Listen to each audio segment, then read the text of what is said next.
And welcome back. Now let's just flip the pages briefly and talk about something else. My name is Victor Oloo and you're still watching Good Morning Kenya. Let's talk about the art of reading and writing, because without reading, without writing, that's called literacy. How often do you read and how often do you write? They say that a child who is not educated in school is not educated. You can be educated at home, but you have to get that school education. And the best person to help me to dissect this kind of topic is one, Dr. Mburu. Yes, sure. Dr. Stephen Mburu, senior lecturer at the University of Nairobi, lecturer of computer science. Sure. I can just imagine, first of all, welcome to the show. Thank you, Victor. Yes. Computer science, how is that? Computer science was born out of mathematics and physics. Yes. A few years ago, students were mostly pursuing mathematics and physics separately. Yeah. But bringing these two together was a problem whenever they went to practice in the field. So that's how the computer science was kind of derived from the two subjects. Yes. And therefore we try to equip our students with the skills, the knowledge, and the competence they need to solve modern problems, current situations that we have. Currently, for example, we are struggling with COVID, and we have seen how much IT or computer science has been in place, including in China, where they are doing kind of detection using artificial intelligence. So such kind of things couldn't be perceived some years back, but now we have computing, which has now brought together the science of doing. We'll get more into that briefly, but let's talk about the art and culture of reading and writing. Let me put it this way. Do Kenyans have that culture of reading? We've been accused of, we have that bad culture of we don't read. Do Kenyans read? Yeah, sometimes we say they read, sometimes some research say we don't. Why so? I think it's because the way we read. Yes. We might be reading the wrong things or reading from the wrong places. Yeah, the wrong material. The wrong material. Yeah. But you have seen, like when the social media came, people are always on the social media, reading and reading. Even past midnight, you can't get somebody reading. But what are they reading? What's the content that they reading? Okay, but tell them to take a paper, read that maybe the newspaper, like the way you are doing today morning. How long will they take with that paper? Yes. But you see, somebody is engaged on material. Sometimes the material may be good. Sometimes the material may be destructive. But when you talk of constructive reading, it takes a lot of effort. It requires a lot of motivation. Most of us are not very ready to read constructively. Exactly. We read what we feel like. Selectively. What entertains us. Yeah, exactly. And that is a very dangerous situation for our society, right? Sure.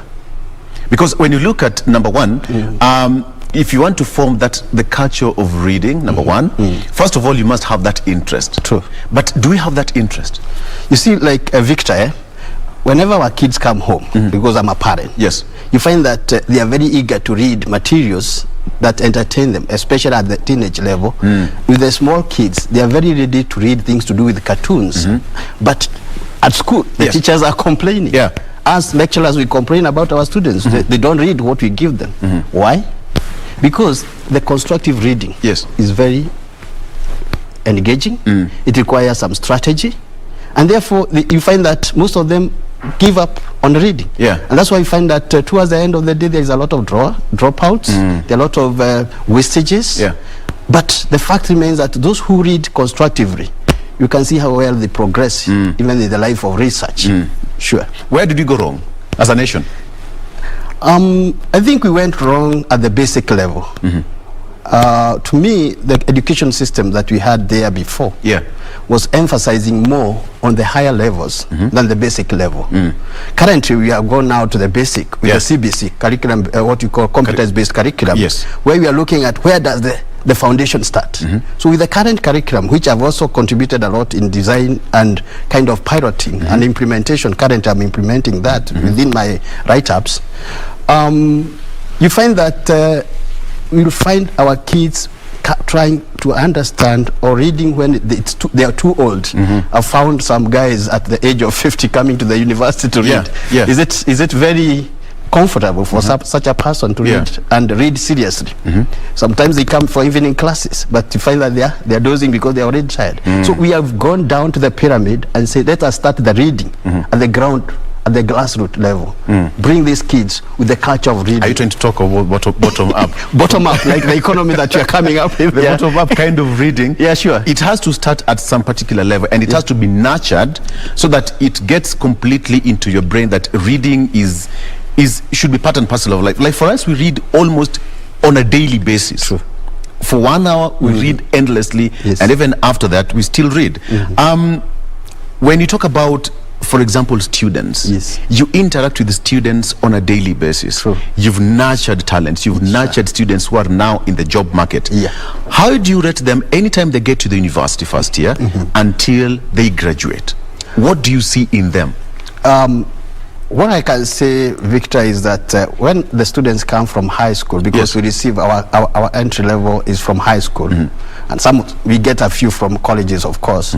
But when they are coming from high school, you find that there is a disconnect because some few years ago, students were mostly looking at getting a grade, not reading, but getting a grade and getting it quick. And you're told you must get the university pass mark. Pass mark, yes. So the emphasis was not on reading, it was on pass mark.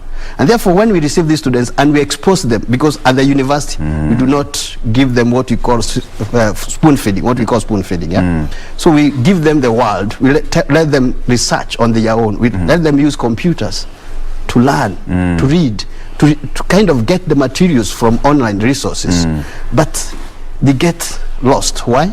Because they have not been used to such an open space where they can explore by themselves. They are used to teachers who are behind them, giving them almost everything. Plenty of books. They buy plenty of books in primary school and secondary schools. So by the time they are coming to the university, they are almost like, who is going to help me to read?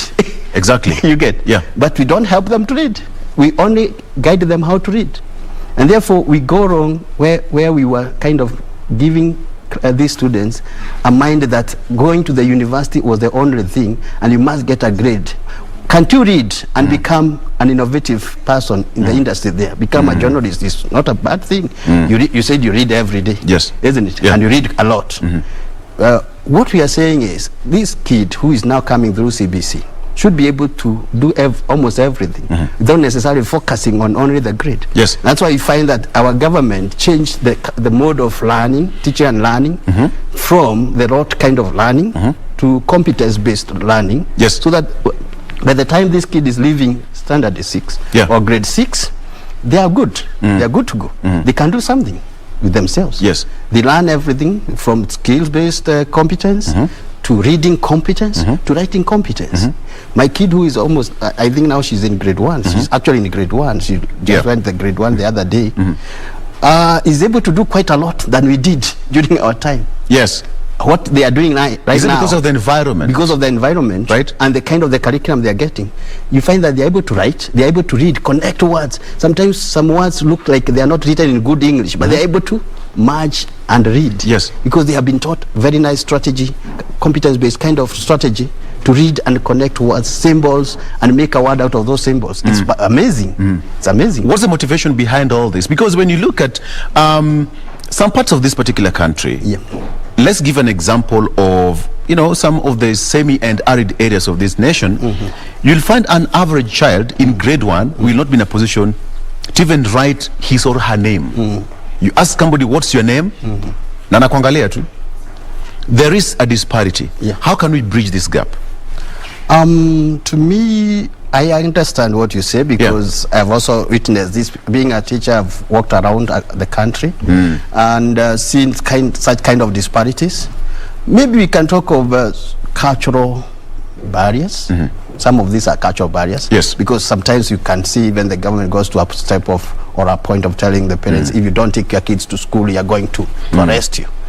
So, some of these are not cultural barriers. They are to do with economic barriers. The kid is very bright, but they are not able to go to good schools because the parents may not afford the kind of fees that are charged in good schools and the kind of resources that are required by these schools.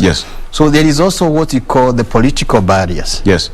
some areas have been completely neglected economically and sorry, politically, and you find that they give up and say, even if I go to school, will I even get that job?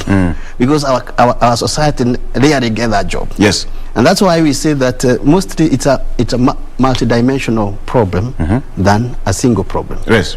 Cultural problem, political problem, and economic problem. Yes. Yeah. And let's come back to the university right now. You find that the literacy level also differs from where a student came from and what kind of school, the environment, socio-economic factors also put together. We find that most of the books are right now going to e-learning. And that is now where the problem starts. Because you find a student does not even know how to operate a simple phone, or where he or she came from, they didn't have that, you know, the privilege of accessing such kind of technology. How do you deal with that? I think, as you say, that's a very correct observation. Right. I believe it comes from research, and you have observed this also from research materials that we publish from time to time. The differences also come in the way we nurture our kids down there as teachers. You know, the teacher who started with this kid, it's called the ECDs, right? The ECDs, the ECDs. Right. How are they handled? How did the teacher handle these kids from that level? We go to the primary school. How are these kids handled? And we can talk of disparities also between the private and public schools. So how did the teachers in a public school handle their pupils? How did the teachers in the private school handle their pupils?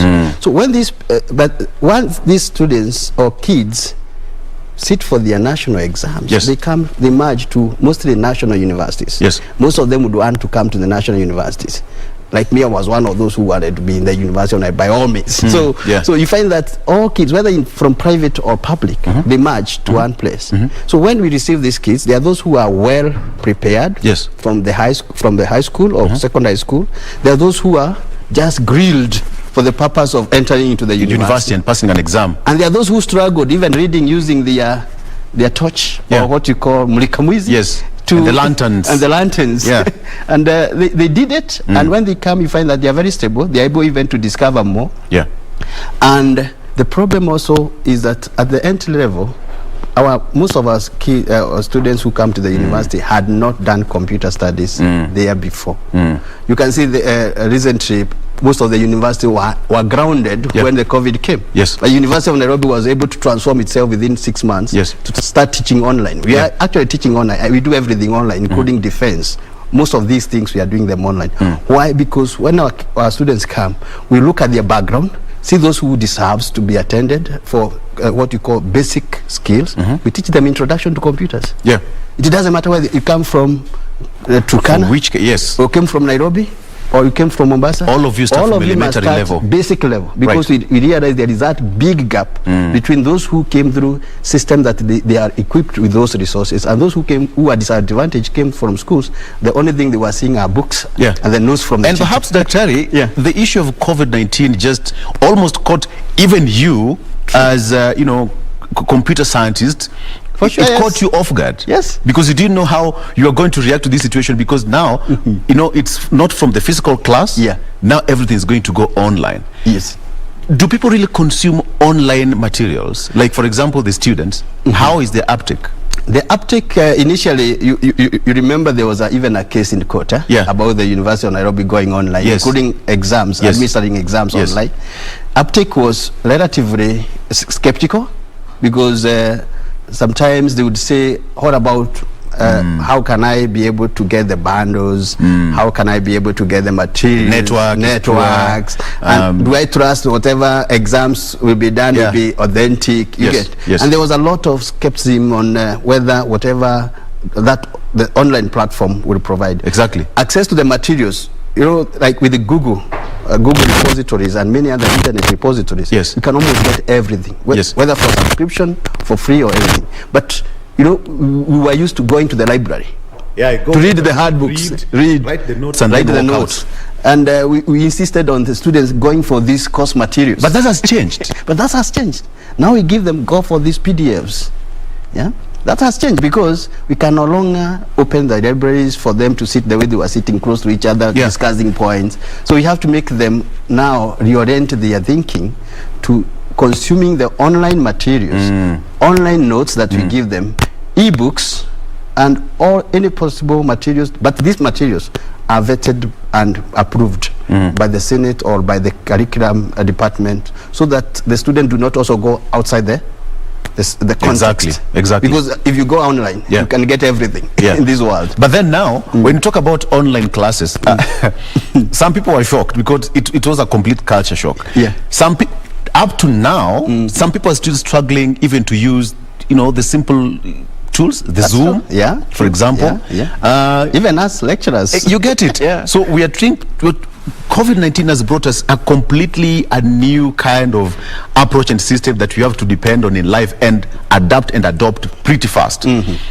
Is this now high time that people should now start focusing more on technology, more on going back into the online system of, because you said it, when you go to online, for example, Google, everything is there. But do we consume them? True. You are right, Victor, because I think when COVID came, we thought it would be just a month or two problem. It's now with us. I think that even the guy who was there, who came here before me, has mentioned about what we call the innovative products they want to roll out.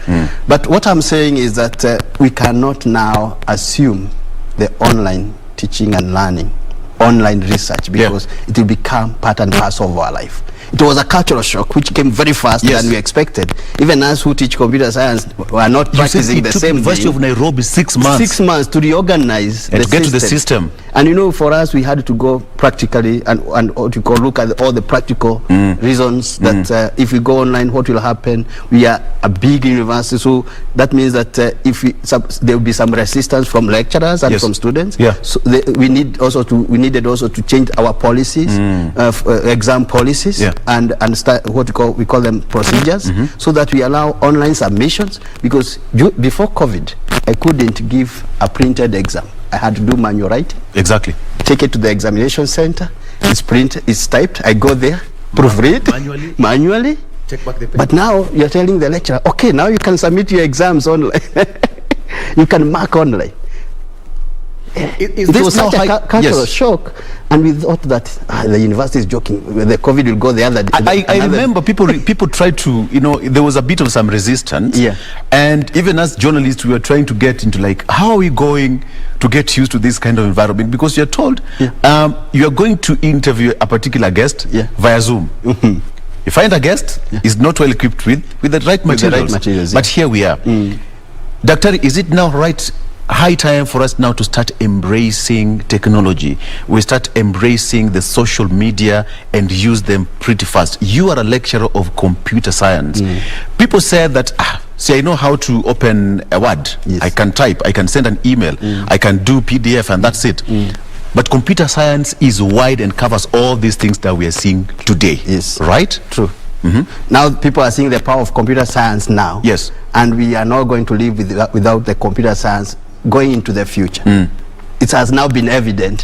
We were trying to say this some years back, but people are not seeing the sense.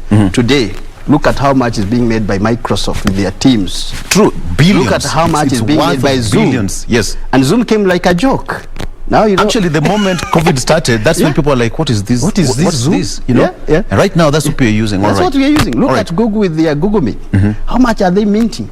And they started, and Google was a project of a PhD student, and it was converted into a resource. That's why we say in Kenya we should also be innovative in the way we consume these technologies. It's not just a matter of consuming Google Meet, Microsoft Teams, Zoom. Can Kenya also come with its own homemade online platforms that we can exchange our materials and discuss our culture? You're a computer scientist. Why did you come with such an idea? I mean, we have some of these innovations we have around, like the mobile money transaction platform. We all know it started by just a simple student around here, and it's a global kind of a system that people use to transact money. Do we really have that point now to say, computer science is just something that we just have to learn? It's going to be part and parcel of our life, because COVID has just opened our eyes all of a sudden. Where do you see us going?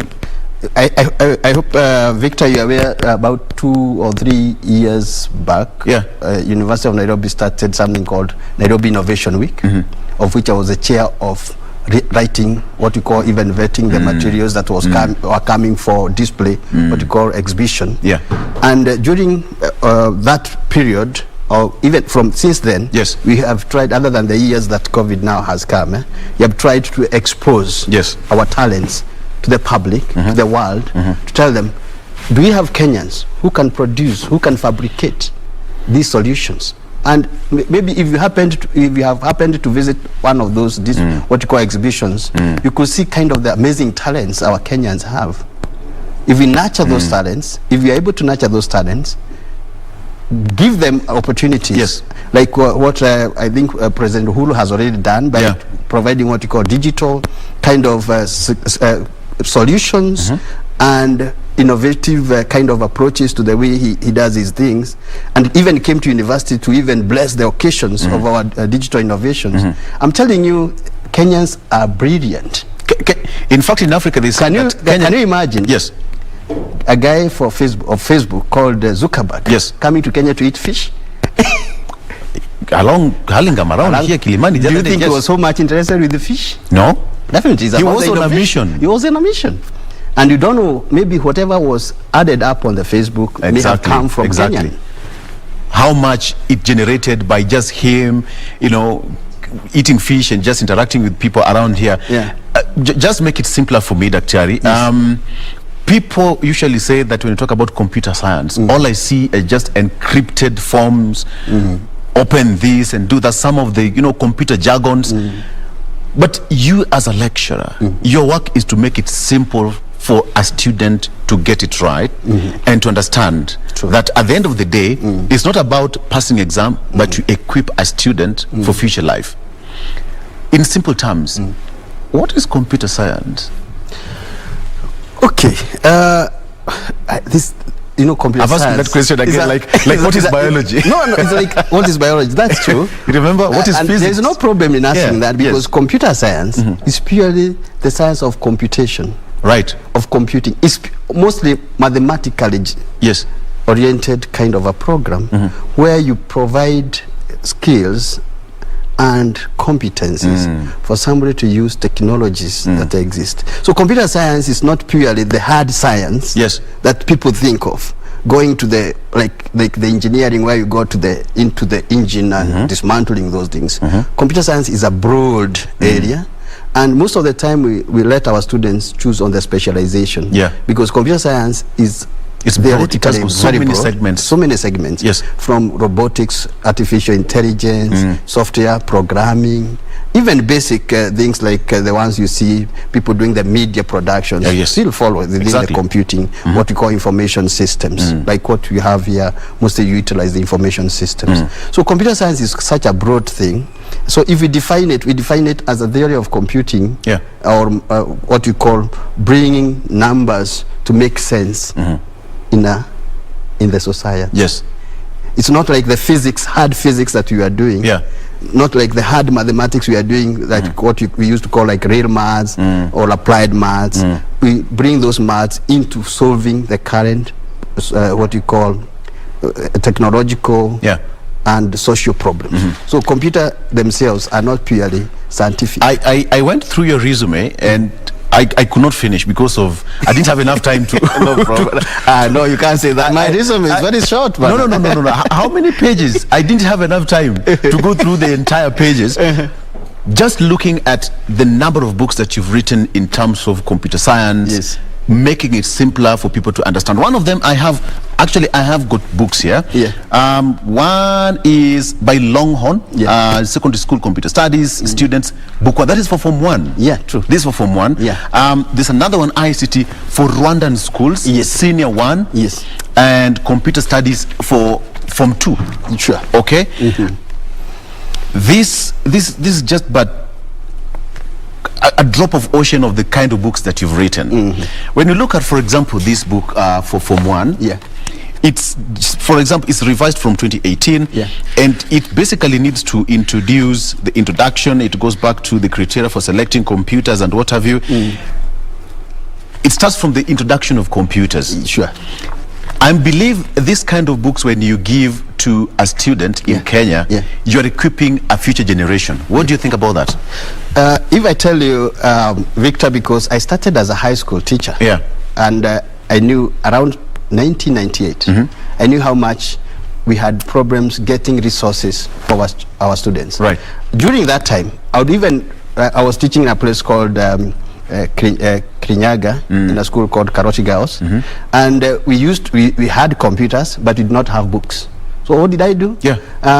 My students were finding it very difficult to understand these concepts. Understanding what is a mouse, differentiating that mouse with the natural mouse, you know. Exactly. When you say this is called a mouse. This is called a mouse. Huh? Teacher, mouse?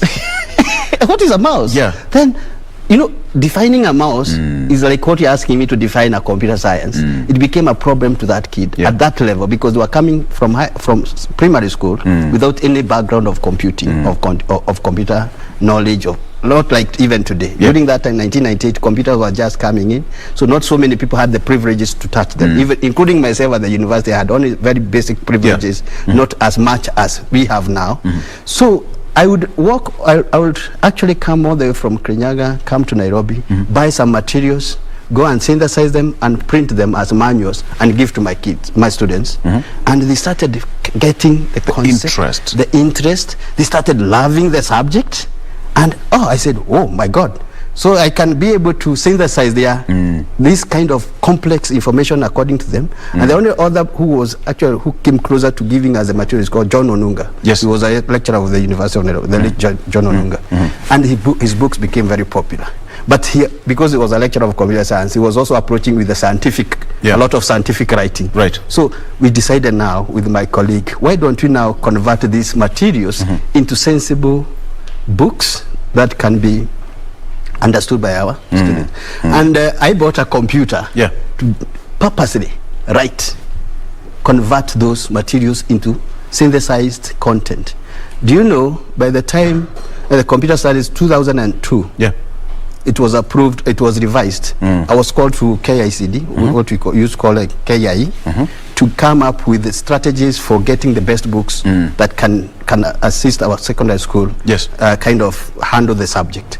And during that's where I got to know Longhorn, and we started writing these books. And I'm telling you, with authority, these are the books that have stayed for 16 years without running out of market. Because we always revise them, bring them up to the date, giving them the most illustrative, forms, including color illustrations. That when the kid sees this cable here, he can be able to relate, or she can be able to relate with the cable that is in the computer lab. Actually, most people, I've just seen something here. Probably my cameraman just zoom in briefly. We have got this page here has an illustration of how many cables. Perhaps the only person can say is a USB cable. Exactly. We put a USB cable because we use that one to charging phones. But I see we have serial interface cable, we have got VGA cable, HDMI cable for the TVs, and what we all know is USB. And another cable, we have got Firewire. I remember Firewire in journalism for editing and all that. And sound cable and so much more. It seems like all this has been simplified for that local and that common student to understand. Highly simplified from the mountain to the lowlands. That once the students read this, you can see even the text is very small, but the illustrations speaks for them. And they're able to compare what they see with their physical eyes with what they read. And therefore, the mouse became well defined, not the rodent, but the mouse.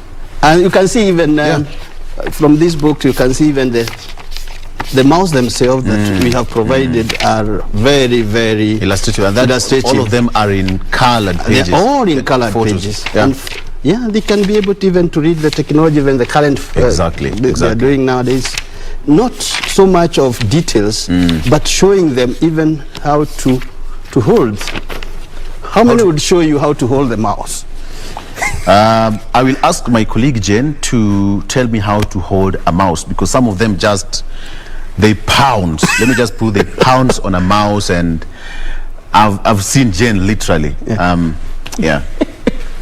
pouncing on a mouse. But Jane, there is a formula and there is a specific style of how to hold a mouse. Yeah. So learning never stops. Never stops. Never stops. Never stops. Dr. We are coming to a close of this discussion. Perhaps we'll find another time to discuss more of this, and take me back to computer school one more time. When you talk about, as we finish, where are you seeing the future of this nation in terms of technology in 1 second? The future of this country, as I mentioned earlier, is to nurture the young minds to be more innovative, more creative, and that's what the role I have even at the current role in my university. Yes. Is to nurture the young minds. Yes. To be more innovative. Actually, we were the ones who started what you call C4D, the Center or Computing for Development. Once we realized our students could not be connecting the technologies they are learning in class and what is expected in the field. So we are looking at nurturing the innovations, not at the university level, but from the ground. Yes. Let the kid, even from home, even from preschool, be able to use this technology and other what you call innovative tools to make Kenya a powerhouse. Yes. As I tell you today, Kenya is known for innovation. Exactly. Including the M-Pesa you mentioned. Yes. But are we already there? Not yet. Daktari, I'm told that we are running out of time, but please, we'll find more time and we'll discuss more on this. By the way, if you need any copies of computer science, we have got computer science book 1 for Form 1, Form 2. If you need any copy, go to our social media. You can talk to me at Victor Law, at Jane Wamboy, at Dorina Range, and at Jay Manyara. We'll give you any of this copy. You can be a teacher, either you're a student or a teacher, or you're planning to get into school, and we'll give you a copy. Daktari, thank you so much for Thank you very much, to us. Victor. All right, we are taking a break, but we are not yet done. We still have much more after this break. Stick around. Thank you.